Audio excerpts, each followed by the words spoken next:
അസ്സലാമു അലൈക്കും വറഹ്മത്തുള്ളാഹി. ഇന്നൊരു വീഡിയോ കാണാൻ കഴിഞ്ഞു. അതിൽ ഉമ്മ നിൽക്കുന്നുണ്ട് പർദ്ദ അണിഞ്ഞുകൊണ്ട്, ഹിജാബ് ധരിച്ചുകൊണ്ടൊക്കെ.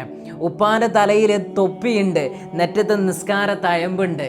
ഏറ്റവും രസം എന്താണെന്നറിയോ, അവർ നിൽക്കുന്ന ആ വേദിയിൽ മകൻ്റെ കല്യാണം നടക്കുകയാണ്. ആ സമയത്ത് ആണും പെണ്ണും മിങ്കിളായിക്കൊണ്ട് അവർ സ്റ്റേജിൽ കിടന്നിട്ട് ആടി തിമിർത്ത് കളിച്ച് രസിക്കുകയാണ്. എനിക്ക് ചോദിക്കാനുള്ളത് എന്താണെന്നറിയോ, ഈ ഉമ്മാൻ്റെയും ഉപ്പാൻ്റെയും തലയിലുള്ള തൊപ്പി, അതേപോലെ തന്നെ അവരുടെ പർദ്ദ, ഹിജാബ്, ഇതിൻ്റെ അർത്ഥം എന്താണെന്ന് എനിക്ക് മനസ്സിലാവുന്നില്ല. എന്തിനാണ് അത് അവർ ധരിച്ചത് എന്നും മനസ്സിലാവുന്നില്ല.